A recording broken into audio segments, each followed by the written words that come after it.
Hello friends, welcome back to my channel South Indian Homemaker channel. Recently நான் வந்து இரும்பு தோசைக்கல்ல தோசை நல்லா ஒட்டிட்டு வந்தனா உடனே அதை எப்படி கரெக்ட்டா சரி பண்றது அப்படினு வீடியோ போட்டுருந்தேன். நிறைய பேர் அதை ட்ரை பண்ணிட்டு பாசிட்டிவ் ஃபீட்பேக் கொடுத்திருந்தீங்க. நிறைய பேர் அதோட அக்கா இந்த மாதிரி நான்ஸ்டிக்ல வந்து ஒட்டாம நல்லா முறுமுறுன்னு தோசை எப்படி சுடுறது அப்படின்னு டிப்ஸ் கொடுங்க அப்படின்னும் கேட்டிருந்தீங்க. ஸோ அந்த மாதிரி கேட்டவங்களுக்காக தான் இந்த வீடியோ பிகினர்ஸ்க்கு ரொம்பவே யூஸ்ஃபுல்லாக இருக்கும். ஸோ வாங்க வீடியோக்குள்ளே போயிடலாம். வீடியோக்குள்ள போறதுக்கு முன்னாடி நம்ம சேனலை இதுவரை சப்ஸ்கிரைப் பண்ணலாம், மறக்காம சப்ஸ்கிரைப் பண்ணிக்கோங்க. கூடவே அந்த பெல் ஐக்கனை கிளிக் பண்ணிக்கோங்க.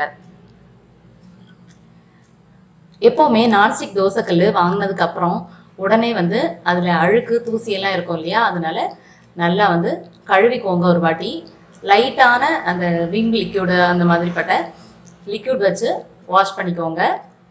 நான் ஸ்க்ராச்சபிள் ஸ்க்ரப்பர் இருக்கு இல்லையா, அதுதான் நம்ம வந்து யூஸ் பண்ணிக்கணும். ரெண்டு பக்கமும் நல்லா தேய்ச்சிட்டு வாஷ் பண்ணிக்கோங்க. நான் இன்னைக்கு யூஸ் பண்ணுற பேன் வந்து கிரீன் லீஃப் அப்படிங்கிற பிராண்டோட தான். நல்ல பெரிய தோசை தவாவாக இருக்கும், பெரிய தோசை சுடலாம். இந்த மாதிரி நல்லா வாஷ் பண்ணிக்கோங்க, அப்போ தூசு எல்லாம் போயிடும். இனி நம்ம ஸ்டவ் ஆன் பண்ணிக்கலாம். அதில் ஆஸ் யூஷுவல் தோசை தவாவை வச்சு நல்லா ஹீட் பண்ண வேண்டியதான். இந்த மேலே வந்து அந்த நீர்த்துளி இருக்குல்ல, அது எல்லாமே வந்து நல்லா போய் ட்ரை ஆகிற வரைக்கும் நல்லா ஹை ஃப்ளேமில் வச்சு ஹீட் பண்ணிக்கோங்க. இன்னொன்று, தோசை வந்து நல்லா கிறிஸ்பியாக வர்றதுக்கு தோசை மாவும் ரொம்பவே இம்பார்ட்டன்ட். தோசை மாவு நல்லா கெட்டியாக இருந்துச்சு அப்படின்னா தோசையும் வந்து நம்ம தேய்க்கிறதுக்கு வராது. அது நல்லா விரிஞ்சு வராமல் ஒரு மாதிரி கல் போல் மற்ற மாதிரி இருக்கும். ஸோ தோசை மாவு வந்து எப்போவுமே இந்த அளவுக்கு தண்ணியாக இருக்கிற மாதிரி பார்த்துக்கோங்க. அப்போ தான் தோசை வந்து நல்லா கிறிஸ்பியாக வரும். இப்போ பாருங்கள், நான் வந்து ஹை ஃப்ளேமில் வச்சு நல்லா ஹீட் பண்ணிட்டேன். அந்த பபிள்ஸ் எல்லாமே போயிடுச்சு பாருங்கள், நல்லா சூடாக இருக்குது.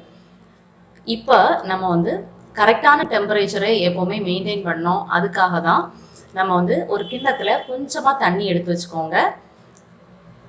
இப்போ நான் வந்து அதுலேருந்து கொஞ்சமாக தண்ணி எடுத்து அதுக்கு மேலே நல்லா தெளிச்சுக்கிறேன். இது எதுக்காக அப்படின்னா, தோசை தவா வந்து நல்லா சூடாக இருக்குது. அதோட நம்ம தோசை வார்த்தோம் அப்படின்னா அந்த தோசை மாவு வந்து நல்லா தேய்க்கிறதுக்கு வராது, அப்படியே கல் மாதிரி வந்துடும். ஸோ அதுக்காக இந்த மாதிரி தண்ணி தெளிச்சுட்டு அதுக்கு மேலே ஒரு டிஷ்யூ அல்லது இந்த மாதிரி கிச்சன் டவல் வச்சு தொடச்சி எடுத்துருங்க. இப்போ வந்து அந்த ஹீட் வந்து தணிஞ்சு ஓரளவுக்கு கரெக்டான ஹீட்டில் நமக்கு மெயின்டைன் ஆகும். ஸ்டவ்வை வந்து மீடியம் ஹீட்டில் நீங்கள் வச்சுக்கலாம். இனி நம்ம ஒரு தவி மாவு எடுத்து இந்த மாதிரி எந்த அளவுக்கு தேவையோ அந்த அளவுக்கு நம்ம வந்து விரிச்சு விட்டு தோசை வார்த்துக்கலாம்.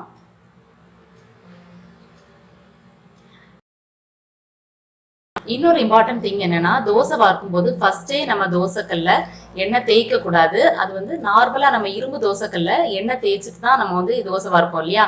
ஆனா நான்ஸ்டிக்ல தோசை வார்க்கும் போது ஃபர்ஸ்டே எண்ணெய் தேய்ச்சிட்டீங்க அப்படின்னா அது வந்து சரியா எண்ணெய் பிடிக்காம அங்கங்கே உருண்டுட்டு இருக்கிற மாதிரி இருக்கும். அதோட நம்ம மாவு ஊற்றும் போது கரெக்டா ஸ்ப்ரெட் ஆகாது, ஒரு மாதிரி ஸ்ப்ரெட் ஆகாம அப்படியே ஒரே இடத்துல மாவு நின்றுடும், கரெக்டா தோசை வராது. அதனால இந்த மாதிரி பாதி வேக வச்சிருங்க. தோசையை வந்து அப்படியே வார்த்துட்டு பாதி வெந்ததுக்கு அப்புறமா உங்களுக்கு தேவையான அளவு மேலே கொஞ்சம் எண்ணெயை தெளிச்சுக்கோங்க. நான் இன்னைக்கு நல்லெண்ணெய் வந்து யூஸ் பண்ணியிருக்கேன். நீங்கள் எந்த ஆயில் வேணாலும் யூஸ் பண்ணிக்கலாம். விட்டுட்டு மிதமான சூட்டில் வச்சு நல்லா வேக விட்டுடுங்க.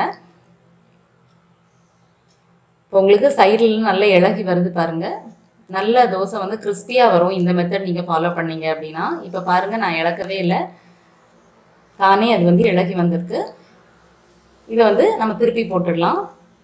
அந்த ஸ்பெட்டுலா மேலே பட்டோடனே உடையுது பாருங்க, அந்த அளவுக்கு தோசை வந்து நல்லா கிறிஸ்பியாக இருக்குது.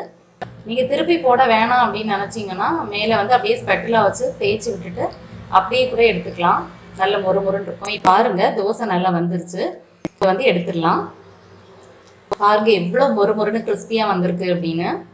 ஃபஸ்ட்டே நம்ம எண்ணெய் தேய்ச்சிட்டோம் அப்படின்னா கண்டிப்பாக வந்து அந்த மாவு தேய்க்கிறதுக்கு நல்லா ஸ்ப்ரெட் ஆகி வராது.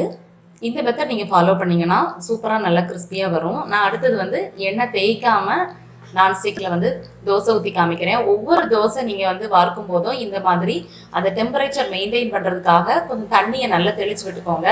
விட்டுட்டு கிச்சன் டவலில் வச்சு நல்லா தொடச்சி எடுத்துட்டு அதுக்கப்புறமா நம்ம வந்து தோசைக்கு இந்த மாதிரி ஊற்றிடலாம். பாருங்கள், இதில் வந்து நான் எண்ணெய் ஒரு சொட்டு கூட விடலை, நல்லா புள்ளி அடிச்சுட்டு தோசை வந்து சூப்பராக வந்திருக்கு பாருங்க. இதுவுமே நல்ல கிறிஸ்பியாக இருக்கும் உங்களுக்கு. ஒரு பக்கம் வந்ததும் மறுபக்கம் திருப்பி போட்டுக்கலாம். பாருங்க தோசை நல்லா சூப்பரா ரெடி ஆயிடுச்சு.